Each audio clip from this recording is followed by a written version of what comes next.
Now, here's a sad fact. It's far more competitive for more senior roles, and the quality of the candidates that you are up against are far greater than earlier in your career.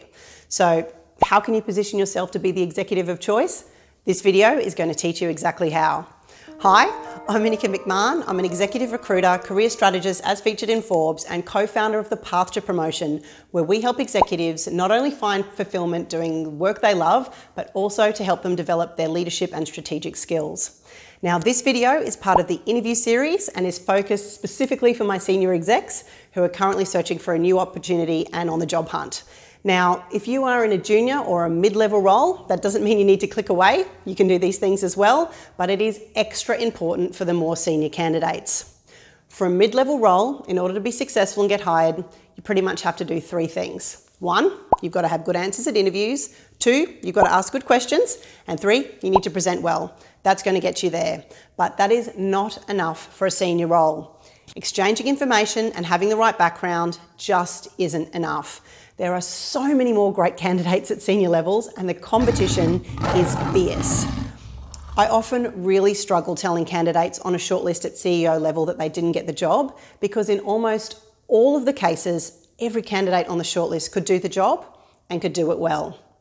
So, what I'm going to outline in this video is the steps that you need to undertake to set you up for success at an executive level interview.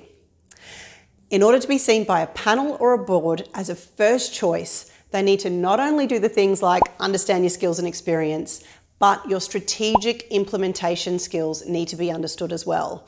And there's really only one way for that to truly happen, and that's for the panel or the board to see you as part of their future. There are some really talented leaders who get stuck at a certain level and find it really difficult to break into the C-suite or that senior executive level, and I think there's a couple of reasons for that.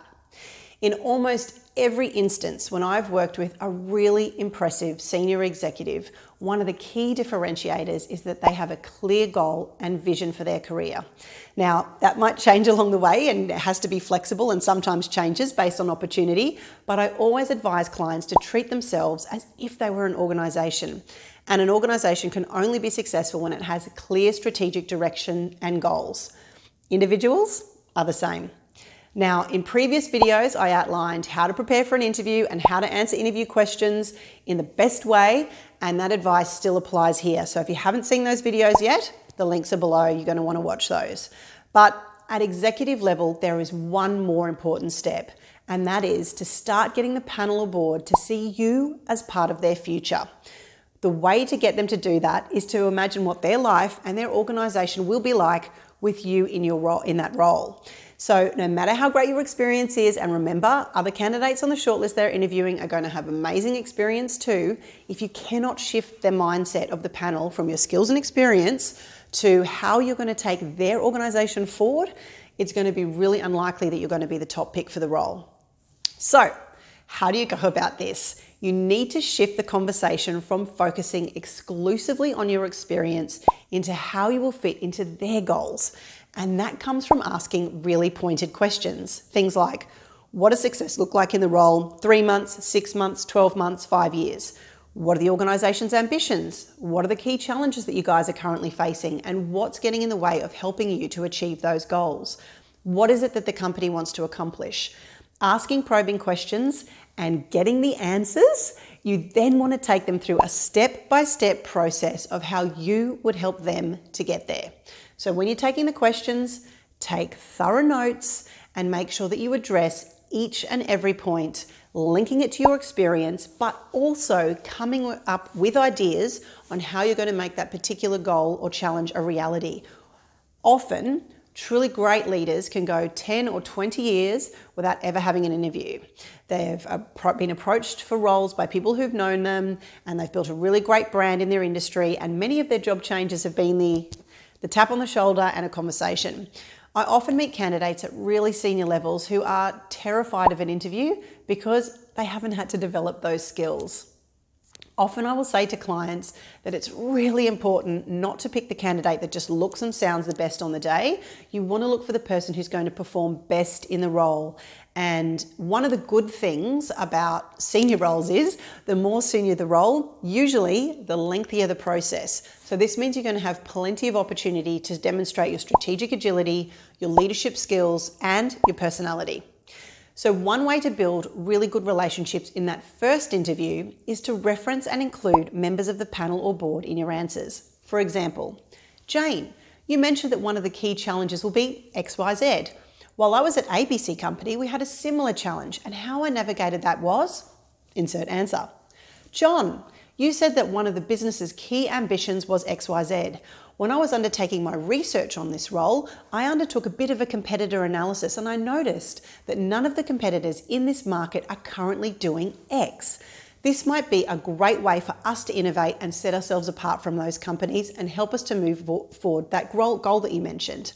Now, do you see what I'm doing here? I'm including myself in the organisation, and the panel will psychologically start to see me as part of the organisation's future.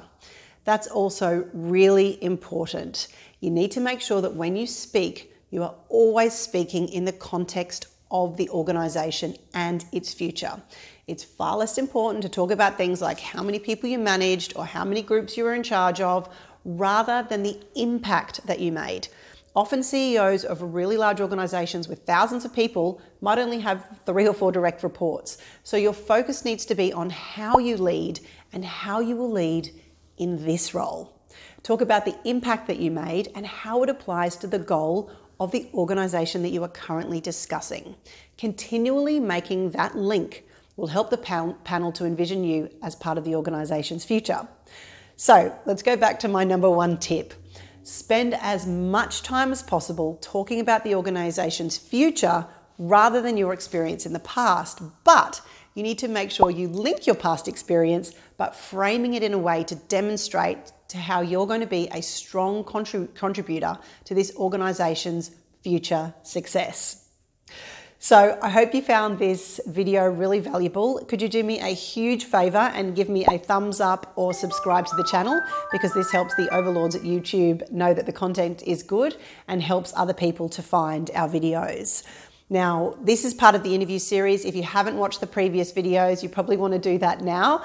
There's not enough preparation you can do for an interview, in my opinion, and there's videos on how to prepare, how to answer interview questions, questions to ask at the end of the interview. So you're probably going to want to watch all the videos in this series. Thank you so much for your time today. I'm Inika McMahon. Thank you for watching.